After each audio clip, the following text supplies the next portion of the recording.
Brazil is out of the World Cup again. And perhaps the strangest thing about this phrase is that it no longer causes the same astonishment as it once did. We're talking about the most victorious country in the history of football. 5 world titles. The yellow jersey. Pelé, Ronaldo, Ronaldinho, Neymar. The team that, for decades, made the world associate football with art, creativity, and enchantment. But today, there is an entire generation of Brazilians who have never seen Brazil lift a World Cup trophy. The last time was in 2002. Since then, for years, the ritual repeats itself. The world asks, has Brazil finally returned? And sooner or later, the answer always seems to be the same, not yet. But this video isn't simply about asking if Brazil is still a good place. Because Brazil is still good. Brazil still produces elite players. It still has talent. It still has strength. It is still respected. The real question is another. Can Brazil ever be the Brazil it once was? Not just a competitive team, but a team that intimidated even before the ball started rolling. A jersey that carried a promise. The idea that Brazilian football didn't just exist to win, but to win in a different way. With joy, with boldness, with beauty. Because, at some point, the world stopped fearing the yellow jersey. And to understand that, we need to understand what this jersey represents. And perhaps, most importantly, what it should never have stopped representing. This is football. Explained. To understand Brazil's downfall, one must first understand the weight of its own history. Because Brazil is not judged like other national teams. When an average team loses, people ask what went wrong tactically. They talk about the formation, the substitutions, the preparation, the team's attitude on the field. But when Brazil loses, the question tends to be deeper, almost emotional. Where did the magic go? That is the burden of the yellow jersey. And the curious thing is that this shirt wasn't always yellow. Before 1950, Brazil played in white. But then came the Maracanazo, the defeat to Uruguay in the Maracanã Stadium, front of almost 200,000 people. It wasn't just a sporting defeat. It was a national trauma. That white uniform came to carry the memory of an open well. Then Brazil changed. The shirt changed. The identity changed. The image changed. The yellow shirt was born, with green and blue, inspired by the colors of the flag. And in a short time, that shirt ceased to be just a uniform. It became a global symbol. Between 1958 and 1970, Brazil won 3 World Cups in 4 editions. Pelé, Garrincha, Jairzinho, Tosto, Rivelino, and Carlos Alberto emerged. And especially in 1970, in Mexico, the world witnessed something that seemed bigger than football. That World Cup was broadcast live to much of the world. And for the first time, millions of people saw Brazil play as if it were showcasing a superior form of the sport. In just 12 years, Brazil went from a talented, but still questioned team to the ultimate benchmark in world football. The yellow jersey became a promise. Skill, joy, attack, improvisation, beauty. Brazil wasn't just going onto the field to win. They were going to prove that football could be an art.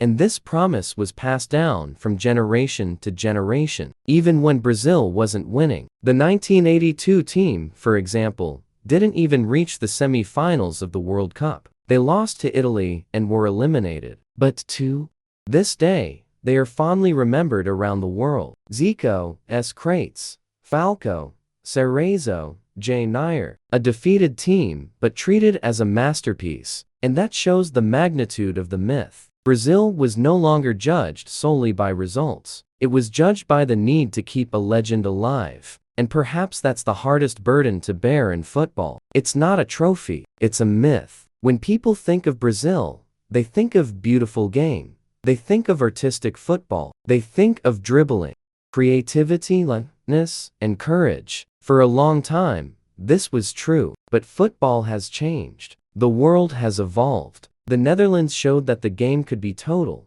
with players switching positions and functioning within a collective idea. Italy and Germany showed that organization, discipline, and structure could overcome beauty. Then, Guardiola's Barcelona did something even stronger. They presented a style of football that was as beautiful as it was efficient, as creative as it was controlled. Suddenly, the most beautiful football in the world no longer belonged solely to Brazil. And this is an important part that many people ignore when they ask, what happened to the Brazilian national team? Brazil didn't fall alone. The rest of the world rose. The other national teams studied, invested, professionalized their youth development programs, improved their coaches, modernized their methods, and closed the gap. What once seemed unattainable has been copied, trained for, and surpassed. The difference has decreased. And there's another important factor. The best Brazilian players are leaving the country earlier and earlier. Many arrive in Europe as teenagers. They are signed by giants,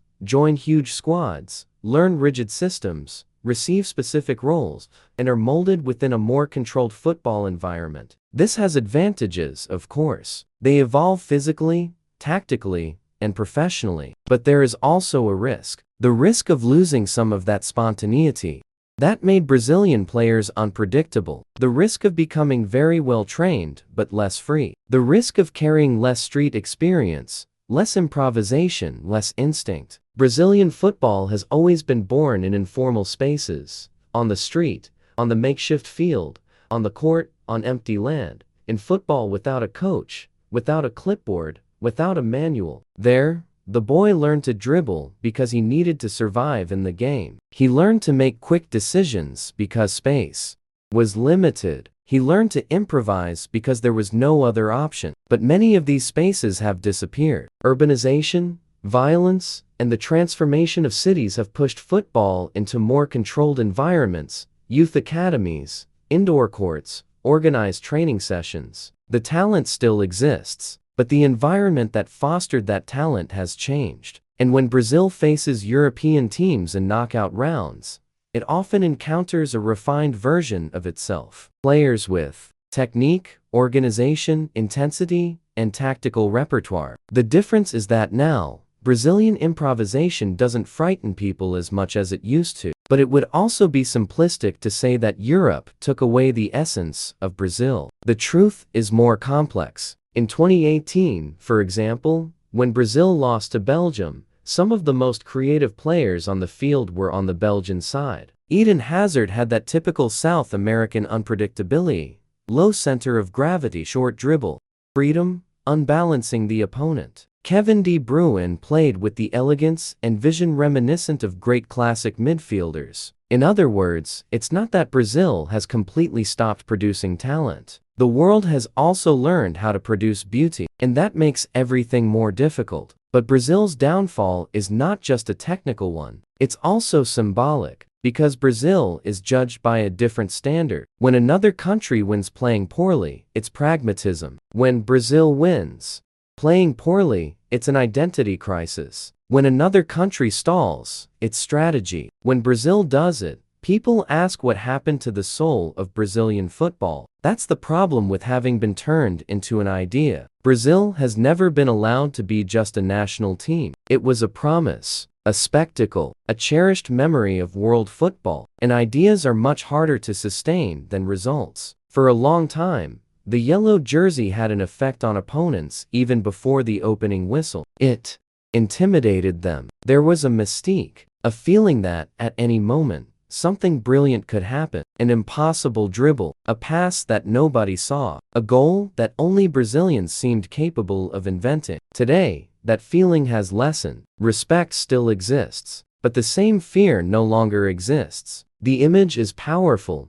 In a stadium, old Brazilian legends are surrounded by fans, while current national team players go almost unnoticed. Rio, Bebeto, Hack, Rivaldo. The crowd rushes to the past, while the present takes a back seat. This is the pain of Brazil in one scene. The current team is not only compared to its opponents, she is compared to her own story, and he loses to her. There's no longer a number 9 like Ronaldo. Not really. The position that was once a symbol of strength, technique, and decisiveness now seems like a void. The country that produced some of the greatest attacking full-backs in history no longer dominates this role as it once did. And then came 2014. The World Cup at home. The anticipation of an entire country. The chance to heal old wounds. But what followed was the 7-1 defeat. It wasn't just a defeat. It was a historic humiliation, an emotional,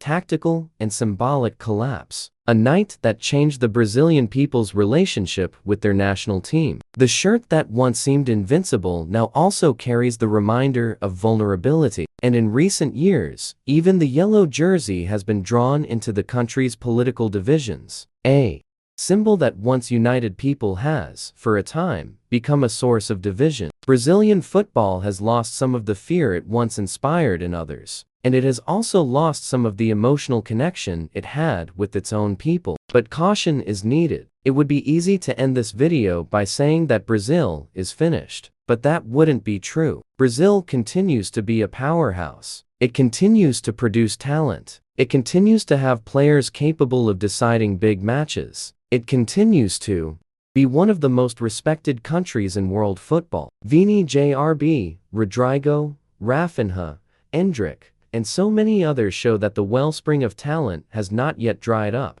And there's something that many people forget. Winning a World Cup is extremely difficult. Only 8 countries have achieved this in all of history. Brazil went 24 years without winning, between 1970 and 1994, and then won again. It won again in 2002. So no, this is not a video saying that Brazil will never be champion.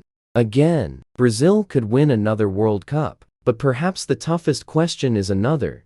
Even if he wins again, will he be feared as he once was? Because a team can be rebuilt, a squad can be renewed, a coach can be hired, a new number 9 can emerge, but mystique cannot be manufactured. Brazil can still be champions. It can still have great generations. It can still thrill the world, but that old feeling that the yellow jersey carried something almost supernatural may not return in the same way. Football has changed. The world has changed. Brazil has changed. Previously, the yellow jersey represented a promise to win and to enchant. Today, it's the jersey of a strong, talented, yet human team, capable of great nights, but also of silent eliminations, capable of brilliance, but no longer protected by myth. And perhaps that is Brazil's greatest sporting tragedy. It's not just about losing World Cups. It's about losing the fear it caused. Because Brazil can be good again. In fact, it still is. But will it ever become inevitable again? Will opponents ever again look at the yellow jersey and feel, before the game even begins, that they are facing something greater than just a national team? That's the question that remains. Brazil still has talent. It still has history. It still has a jersey. But the mystique, the one that made the world stop to watch and fear at the same time, that no longer appears solely in the weight of the crest, she will have to be won back. On the field, with football, with identity, and with a new generation capable not only of wearing the yellow jersey, but of giving it meaning again. If this video made you think about the future of the Brazilian national team and what the yellow jersey still represents, be sure to subscribe to the channel. Leave a like if you enjoyed the analysis and share it with someone who also follows football and misses that Brazil that took to the field and made the world stop to watch.